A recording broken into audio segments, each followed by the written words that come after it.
Bonjour à tous, aujourd'hui on se retrouve pour les pronostics de Extreme Rules 2019. Donc comme d'habitude je vais classer les matchs par ordre de hype, c'est-à-dire de celui qui me hype le moins jusqu'à celui qui me hype le plus. En général ce show me hype bien, plutôt très bien même.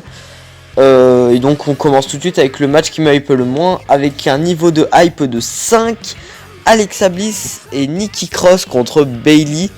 Donc dans un match handicap 2 contre 1 pour le championnat féminin de SmackDown de Bayley. Donc je pense que Alexa Bliss et Nikki Cross vont gagner. Enfin que Nikki Cross va gagner pour Alexa Bliss. Mais du coup comme c'est Bliss qui est dans la stipulation, et bah Bliss deviendra championne. Mais Nikki Cross qui trouvera ça injuste que ce soit elle qui gagne et en fait Bliss qui soit championne, elle va l'attaquer et donc début de rivalité entre Alexa Bliss et Nikki Cross. Je n'attends pas grand chose de ce match et j'avoue c'est comme pour Stomping Grounds, surtout après Stomping Grounds où le match m'avait énormément déçu et surtout énormément ennuyé. Donc je vais pas m'attendre à grand chose de ce match, j'attends à être surpris. Les Revival contre les Usos avec un niveau de hype de 5 aussi. Donc pour les championnats par équipe de Raw. Donc je pense que les Usos vont gagner. Tout simplement parce qu'ils sont énormément mis en avant face au Revival. Et qui sont beaucoup affrontés et qu'à chaque fois les Usos vont gagner. Donc pour moi ça me semble évident. Et donc ensuite comme les Usos vont gagner le titre, les Revival vont les attaquer après le match. Dans un sens j'espère que ce segment n'arrivera pas parce que ça voudrait dire que la rivalité va continuer. Sachant que ça fait depuis, je crois, après Money in the Bank qu'elle dure. C'est-à-dire 2 mois qu'elle dure cette rivalité, donc il serait temps qu'elle se finisse. J'ai pas grand chose à dire de plus de ce match. Il me hype quand même bien plus que Alexa Bliss et Nikki Cross contre Bayley. Mais c'est pas grand chose de plus, on va dire. Je m'attends à du bon, mais j'espère ne pas trop en espérer, on va dire. Pour pas être déçu, justement. Le New Day contre Daniel Bryan et Rowan contre Heavy Machinery. Donc pour le titre par équipe de SmackDown dans un Tag Team Triple Threat match. Je pense que Heavy Machinery vont gagner. Tout simplement parce qu'ils sont énormément mis en avant et qu'ils méritent amplement le titre. Ce serait tellement mérité pour eux. Après, je m'attends pas non plus à un grand match. J'ai mis 5 aussi en niveau de hype. Je m'attends pas à grand chose dans ce match. J'espère voir, mais je m'attends pas. Franchement, je m'attends pas par peur d'être déçu. Et franchement, s'il y a bien 2 choses qui peuvent faire que le match sera très bon, enfin au minimum bon, ce serait Daniel Bryan et les Heavy Machinery qui sont très divertissants, mais Rowan et le New Day, enfin le New Day ça fait longtemps qu'on les a pas vus nous divertir et ils sont même un peu saoulants avec leur pancake, je trouve. On les voit très souvent, trop souvent à mon goût. Faudrait voir les Heavy Machinery un peu devant et ce serait très bien pour eux comme pour nous. Roman Reigns et The Undertaker contre Drew McIntyre et Shane McMahon dans un No Holds Barred Tag Team match. J'ai mis la note de hype de 6. Pourquoi 6 ? C'est déjà bien 6. Par rapport à ce PPV où ça commence à 5, c'est sûr que c'est pas beaucoup.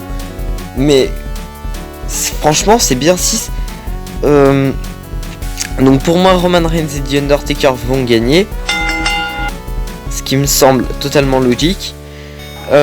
Après j'espère que ça va pas faire comme ce qu'on a vu à Fighter Fest entre Michael Nakazawa et je me rappelle même plus son nom, Alex Bayley, où le match hardcore avait été pas du tout hardcore en fait, ça avait été du mignonnet hein. C'est un no holds barred, donc pas de limite. Je veux vraiment aucune limite. Prenez-moi des punaises, mettez-moi des coups de chaise. Enfin, pas à moi, mais je veux voir un vrai match no holds barred. Et les 4 sont capables de faire. Shane McMahon, il a déjà encaissé de gros trucs bien violents. Drew McIntyre, on l'a rarement vu dans ce genre de match. J'espère le découvrir dans ce rôle-là de sans limite, tout simplement. Roman Reigns, on l'a déjà vu saigner. On l'a vu contre Brock Lesnar à WrestleMania 34. Et The Undertaker est un spécialiste des no holds barred. Il en a fait plusieurs dans sa carrière et à chaque fois c'était très bon.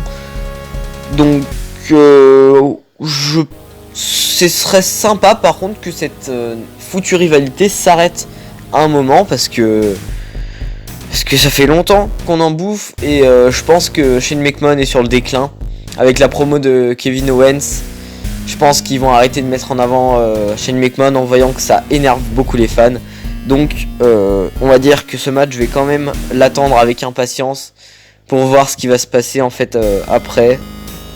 Voir s'il va se passer quelque chose. Aleister Black vs Cesaro dans un match simple.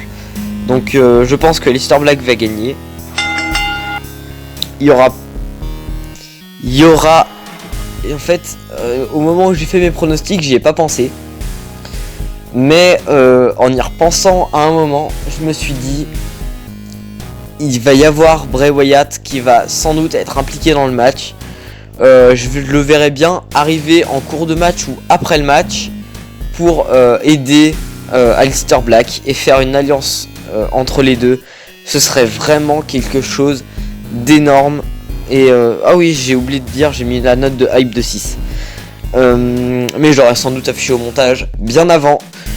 Donc oui, victoire d'Aleister Black. J'espère voir Bray Wyatt. Et ça pourrait faire vraiment un gros plus dans le bilan s'il y a Bray Wyatt dans ce match. Et bien évidemment si les deux catcheurs nous offrent une grosse performance comme ils savent le faire puisque les deux sont de très bons catcheurs. Avec la note de hype de 7, Seth Rollins et Becky Lynch contre Baron Corbin et Lacey Evans. Donc c'est un match pour les titres universels et pas par équipe, non, pas par équipe et féminin de Raw. La stipulation de ce match est beaucoup trop grande. Donc c'est un winner takes all match, c'est-à-dire que les vainqueurs remportent tous les titres. Et c'est un Extreme Rules Mixed Tag Team Match. Donc je pense et j'espère, nom de Dieu, que Baron Corbin et Lacey Evans vont gagner. Enfin, je l'espère. Pourquoi je l'espère? Tout d'abord parce que ce sont deux catcheurs que j'aime beaucoup, Lacey Evans et Baron Corbin ont les 100 dans leur personnage. Et vraiment, j'espère qu'ils vont gagner. Et en plus, là où j'ai vu personne se fier à ça. Imaginez, on nous sert du Baron Corbin pendant 3 mois non-stop quasiment en top star. Il est sur toutes les têtes d'affiche. Il est dans tous les main events. On le voit de partout.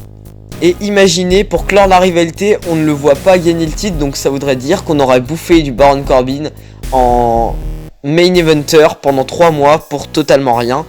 Donc finalement, ce serait très utile de voir Baron Corbin et Lacey Evans remporter le titre.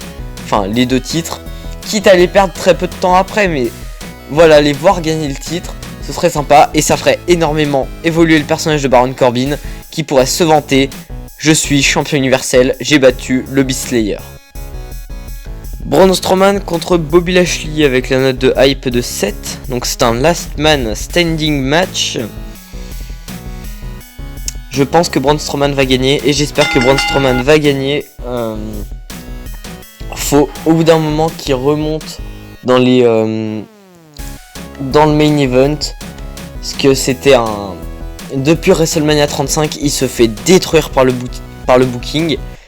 Et c'est vraiment dommage parce que il était vraiment à ça de devenir champion universel.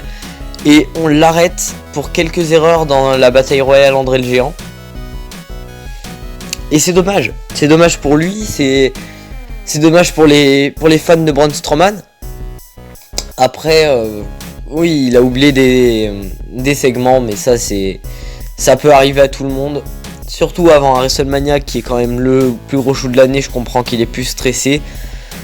Puisque ça reste un homme, hein, c'est Braun Strowman quoi. Ensuite, je m'attends à un bon match parce que Bobby Lashley peut être vraiment très bon pour procurer de la hit. Il est baraque, ça va faire une bataille de monstres. Et dans un last man standing match, je m'attends à de la violence. Je m'attends à des spots impressionnants comme on a vu à Raw il y a 2 semaines. Je m'attends vraiment à quelque chose de ce match. Et j'espère voir quelque chose de grandiose. Kofi Kingston contre Samoa Joe pour le championnat de la WWE. C'est vraiment triste, mais je pense que Kofi Kingston va gagner. Et Samoa Joe va encore une fois passer son chemin pour un titre. Et c'est dommage. Et par contre, Samoa Joe va attaquer Kingston après le match pour continuer la rivalité. Et nom de Dieu, je veux voir Samoa Joe champion de la WWE à SummerSlam. Mais il peut se passer autre chose. Alors soit Samoa Joe attaque Kofi et la rivalité continue. Ah au fait, j'ai mis la note de hype de 7, je l'ai encore oublié, mais je l'ai affiché au montage encore une fois. Merci moi du futur. Donc soit Samoa Joe attaque Kofi après le match, soit Brock Lesnar attaque Kofi après le match et encaisse sa mallette. Mais je ne pense pas que ça va arriver. Je pense que Lesnar préfère encaisser dans le plus gros pay-per-view de l'été, donc à SummerSlam, pour avoir vraiment de l'impact. Et c'est quasiment obligé, il va encaisser contre Kofi Kingston. Parce que à Raw, il y a beaucoup de prétendants pour Seth Rollins. Il y a beaucoup, je sais pas encore qui vont nous servir. Mais on peut avoir des Braun Strowman, on peut avoir un Bobby Lashley. J'espère voir Bobby Lashley dans le main event. Et pourquoi pas revoir un Bobby Lashley passer face, ça pourrait être sympa. Donc oui, j'espère voir Brock Lesnar passer du côté de SmackDown, histoire d'avoir une grosse tête d'affiche. Et avec le passage évidemment de SmackDown sur la Fox, ils auraient forcément une top star du côté de SmackDown, ce serait vraiment sympa. Donc on part soit sur une victoire de Kingston, soit sur une victoire de Brock Lesnar qui encaisse. Ricochet contre AJ Styles pour le titre de champion des États-Unis. Oh, nom de Dieu, je veux voir AJ Styles gagner tout simplement. J'adore Ricochet, mais AJ Styles a énormément perdu depuis sa défaite à Royal Rumble contre Daniel Bryan pour le titre de la WWE. Et depuis ce moment-là, c'est pas un AJ Styles flamboyant qu'on a. Même à WrestleMania contre Randy Orton, bon il a gagné, mais bon c'était pas flamboyant, c'était bon, mais c'était pas non plus waouh quoi. Donc voir un AJ Styles remonter un peu dans le haut du classement serait sympa. Même si Ricochet aura eu un règne très court, et ça c'est dommage, mais bon, il est encore très jeune, il aura d'autres règnes, il aura d'autres titres.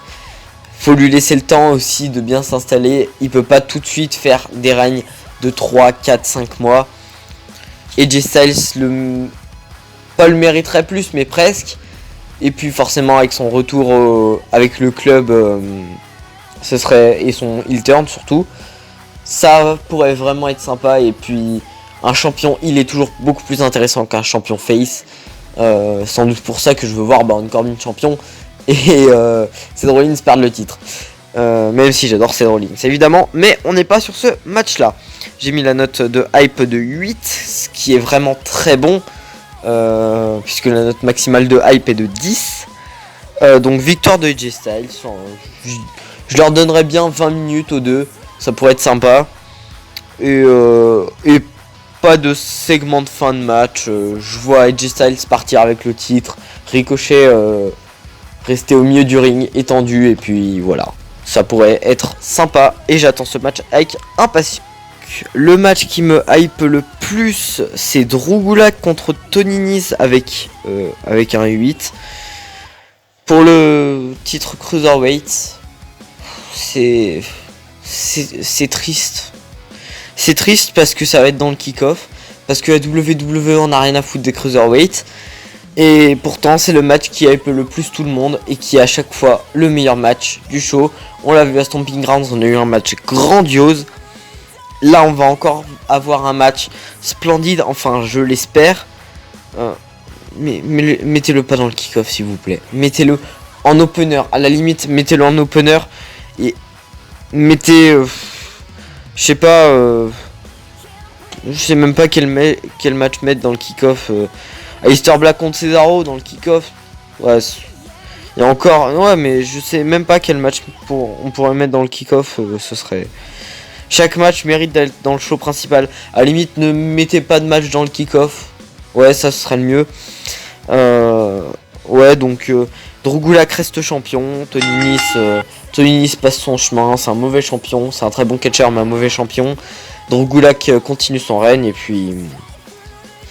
Et puis voilà, ce serait... De toute façon, je regarde pas tout le 5 Live, donc voilà. On va dire que je profite du spectacle uniquement dans les PPV. Et donc voilà. Donc ce show me hype vraiment beaucoup avec, si mes calculs de tête sont exacts, une note moyenne de hype de 7, ce qui est vraiment bon. Et je fais pas des virgules 5, 7, etc. Je reste rond, donc 7. Donc une moyenne de 7, ce qui est vraiment bon. Est-ce que le show sera à la hauteur de mes espérances? J'en sais rien, j'espère. J'espère évidemment, histoire de revaloriser la WWE à ce qu'elle est censée être. Puis on espère toujours que ça sera bon. On l'espère, pourquoi pas. Donc après oui, j'ai un avis qui est plutôt optimiste sur le pay-per-view. Mais j'ai peur d'être déçu. C'est ça ma plus grande peur, c'est être déçu de ce à quoi on peut s'attendre. Et donc c'est la fin de ces pronostics pour Extreme Rules 2019. Vous pourrez retrouver mon tableau de pronostics dans la description, puisque maintenant je me fais un tableau de pronostics. C'est beaucoup plus compréhensif et beaucoup plus simple pour moi. Comme pour vous d'ailleurs. Donc vous pourrez le retrouver en description, je vous mettrai un lien. Et vous pourrez aussi retrouver mon Instagram et d'autres informations sympathiques. Donc je vous invite à aller visiter la description et puis me dire vos pronostics à vous. Ça m'intéresse toujours évidemment d'avoir des avis qui peuvent différer du mien. C'est toujours plus intéressant d'avoir des avis qui diffèrent. Donc on se retrouve bientôt dans une prochaine vidéo. Ciao!